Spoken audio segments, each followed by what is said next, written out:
So hopefully the noise of the other cars going around the track at the moment isn't too loud. I just thought I'd do a quick walk around of the car that I've got here at ebisu. It's a 1993 Honda Prelude with a H22A. The build date on the car is 93. As far as I know, in 94 sometime it was pulled off the road already with about 30,000 kilometers of it and made into a super touring like endurance race car. I've got an old photo of it here. This photo is from 1995 at Suzuka Twin. So you can see the car doesn't have that livery anymore, but it's still got the wheels and everything. I've got the other set of wheels over in the pits. They just got a dead tyre at the moment. The class it was in is, I think, N1 from what I could work out, which effectively means the car is completely standard, but with some like basic suspension mods stripped out, and that's about it. The engine is completely stock, and most of the suspension except the shocks is also completely stock. So I'll just open the bonnet. You can see it doesn't have the factory latch anymore, it's just got bonnet pins. So as you can see, the engine bay is pretty much completely standard. When I got the car, it had a factory airbox and with no filter in it. It just had a piece of Scotch-Brite to stop leaves and stuff getting in there. So I put this pod filter on, which is actually a ebisu filter for a GT4 Celica that I found at Up Garage. It also had this tiny little motorbike battery like the size of a closed fist, so I put a bigger battery in it because it was a pain in the ass to start. When I got it, it didn't have power steering, so it had a factory rack that had been disassembled, had all the internals removed and put back together. This is like not a good way to do power steering delete because it makes the car really hard to drive and fairly dangerous. But given the class the car was in, they wouldn't have been allowed to run an aftermarket rack, and I think any advantage you could get for freeing up a bit of power is good. So I've got a pump that I bought from Australia, but obviously the hard lines are a bit big and awkward, so I've soldered hydraulic fittings onto it and then run like hydraulic excavator style hose to run all the power steering lines. Also in Japan, there's no like shops that have like belts on the shelf. So this is a belt off a JZX, and then I've put spacers behind the water pump, behind the power steering bracket, so it'd match the length. The only other things I've changed is I've added these two red wires that go into the fuel pumps because the factory wire was high resistance somewhere and we couldn't work out where.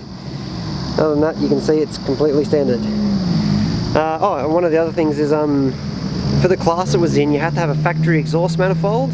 So under this cover is the factory manifold, but I'll see if I can see in there with the camera. Halfway down, the Honda manifolds split into two, like they're split into a separate runner. And so what they've done is no, you can't see it anywhere. What they've done is they've made the bottom section of the manifold custom and the top section is still original, which I think is a bit of a loophole in the rules that they worked out. The engine is supposed to have standard internals, but last year I was driving in G1 against a 350, 300 horsepower, maybe 400 horsepower JZX, and it kept up with it fine. It also keeps up with most of the other Turbo Silvias and Skylines and etc. So odds of the internals being stock are fairly low because this racing class had a reputation for doing dodgy stuff like that. Also notice it's got this sticking out the guard. This is a air fitting, so like you put the airline onto here, and then there's air jacks in the wheel arch. If my camera wants to expose them properly, you can see the pad under there, and then the jack. Come on camera, look at it. Yeah, this is the jack in here, so these would pop out the bottom to lift the car off the ground. It used to have so it's got two jacks in the front. It used to have a jack in the rear mounted on this bracket, but it was stolen before I got the car. While I'm at the back, you can see I've got these holes. These are taped up. These are where the fuel filler goes in, both sides. So this doesn't open, and it's been like bogged over and sanded. And these are, you see like at pits and races and stuff, they'll have like a big fuel can on their shoulder, and it's a quick fill system. So if I open the boot, you'll see these are the fillers for the fuel, and they're massive. So once you put the fuel thing on, it just pushes it open itself, and then it's to do as quick a pit stops as possible. So the car would come into the pits, you'd put the air fitting on the front, car would jack itself up, someone would change all the tyres, and while they're doing that you could fill it with fuel. So fuel cells like this, it's aluminium, but it's just riveted together, it doesn't seal, and then inside it, you can see it here, is like a big rubber bag, and that's what holds the fuel in it. rubber bag is 20 years old and it's starting to deteriorate, so I'm going to have to look into replacing that, which should be fun. The other thing is fuel cells like this, don't know if you'll be able to see it, is there's foam inside the tank. You can sort of see some of the grey foam in there. The idea of that is it stops the fuel sloshing around. The problem I was having is obviously the fuel foam falls apart. It's got like 2 or 3 year life in tank, and it was starting to fall apart, so I put new foam in it. Here's a piece of it over here, this yellow stuff, that's part of the new foam, and it just fell to pieces. So I'm running this small filter, and this is just on the pickup side, so it's not under pressure, and it's just in there to pick up all the little bits of foam because they kept getting in the fuel pumps. As you can see, these are Aeroflow fuel pumps. I've replaced them, but they're the same size as what was in there, which to me seems super unnecessary for what is supposed to be a stock engine, because those pumps are like, they'd support like many hundreds and hundreds of horsepower having 2 of them. So you can see this is the tank. I don't know what the capacity is because I can't read the sticker anymore.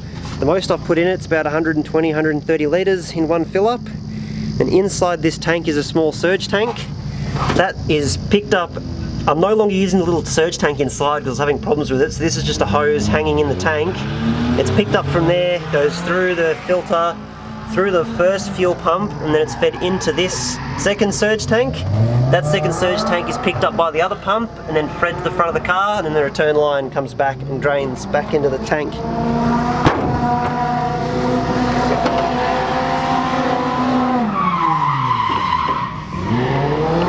As far as the inside of the car, you can see it's a pretty simple setup. They've removed the factory gauges and the factory digital dash, and it's been replaced with a Lamco, Taco and TRD, as in like Toyota Racing Development, oil pressure and water temperature. It doesn't have like a speedo, and it doesn't have oil temperature, which I would like. There's these 3 green lights, and I don't know what any of them do. The other day I threw an alternator belt and this one came off, so I've labelled it as battery light. This one sometimes comes on while I'm driving, and if I turn the car on and off again it disappears, but I don't know what it is. This one I've never seen come on. The center console, you can see, has been removed. It's just put this sheet in here. This is just the battery kill. Air conditioning's gone. They've cut the console short and mounted just the hazard switch down there. On the doors, you can see they've gone to a lot of effort, like even the backs of these have been cut off, just everything's been gutted from inside it. Window switches and stuff are gone, they've got a piece of vinyl over them. One thing I thought was interesting is they've added manual window winders to it. So as far as I know, 4th gens were never available with a manual window winder, and going by the style of the knob, it's not a factory window winder. It must be out of something else because it just sort of sticks through a hole in the thing. But it works. They're a bit like sort of crunchy, and the handle always falls off this one, but they do work. You can also see that the windows are completely opaque, and I can't see where I'm going if I have the windows up. Because the windows are made out of plastic, so you can see they're soft and floppy. 20-year-old plastic in the sun is no good. So I've tried like headlight polish and boat restoring polish and that sort of stuff, and they just don't clear up. This is the original seat as far as I know. It's a really old school Bride, but it's a full carbon fibre back, whereas a lot of them are fiberglass and mixes of other things. So this is like an expensive seat when it was new. The passenger seats are Recaro, so when it was a race car it didn't have a passenger seat, but just before I bought it, the people I bought it off had fitted the passenger seat, which I'm happy about to have a passenger seat. The cage, as you can see, is very well like rolled and fitted to the shape of the car. It's interesting that it's still a bolt-in cage, so that it's got pads welded down, and then the cage is threaded into the plates. There's also a couple of tabs, if I can see them on the inside. There's tabs like this, so I have a feeling there was a rule in this class of racing that you couldn't weld the cage in, so they've done things like this one here, where the cage is bolted to where like the hand hold and stuff goes. And there's little tabs like that all over the place to bolt the cage to the car without actually welding the cage to the car. It's also interesting that the cage is all bolt together, it's not welded. There's no crossbar or door bracing. See, the back seat has been blocked off with another sheet of carbon fibre. The harnesses are just through eyelets on the floor, which makes them at a terrible angle and would not pass safety spec in Australia, but this was Japan in the 90s, so it was probably fine then. As far as mods that I've done on the inside, I've added a hydraulic handbrake because the stock one is in a terrible place, and I think that's about all I've done. It's really cool seeing the effort that's gone to in this car. So all the little like holes in the floor and everything have had aluminium tape put over them before it was painted. So all the little holes and pins and everything are covered. You can see under here, the entire underside of the dash and everything's all been removed and cleared out. And it looks like the wiring loom has been made from scratch for this car. They've even gone to things to save weight, like they've removed the little thing from here that stops the door falling closed all the time, which is annoying, but it's the sort of effort they've gone to. Can I see in here? Oh yeah, and I think the car used to be red, because everywhere the paint's coming off it's red underneath. We'll give it a start up and get a bit of a sound test. So the only things on the inside is this is the battery. So battery is number 1. This is on and off in Japanese, I assume. And I've got, this is the fan, so I'll turn the fan off. The fan's no longer controlled through a thermostat, it's just on off. This is the fuel pumps, so you can hear, it's got those big twin fuel pumps in the back, so they're pretty loud. So that's the fuel pumps running, and then it just starts off the key like a normal car. So you see that bottom left light and the battery light came on for a second, and then I don't know what the other ones are. You can hear the pumps are pretty noisy. The car's running some kind of chip tune, because you can see, I took the ECU apart and you can see the solder's been melted, but I have no idea what it is. But it's definitely got something, because a stock H22 doesn't pull much past like 8,000 RPM, and this pulls just as far as you rev it, and it doesn't feel like it's got a rev limiter. So that's a apparently stock H22, but it revs 9,000 RPM and beyond, so I don't think it's stock. So we'll do a quick sound test now. You can see the exhaust has been converted to pretty much a center exit, whereas the factory one should come out of this indent here. The exhaust looks like it's about 2.5 inches, and it's stainless steel all the way down. What they've done is the exhaust is a sheet that they've rolled and then welded the length of. They've done this so it can be extremely thin to make it really light. It also means they can get the exact diameter and taper that they want. So because it's so thin, it's almost like paper, it cracks a lot, which is annoying for me, but the car was only designed to run one race at a time and then have a big service, so it's good for a race car. These tow points, they're only aluminium, you can't actually tow off them.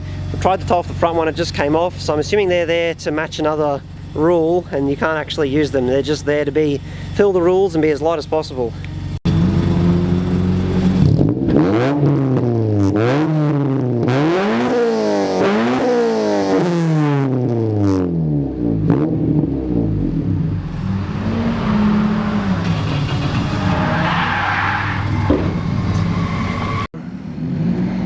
Yeah, I think that just about covers it, so I'm going to go for a drive.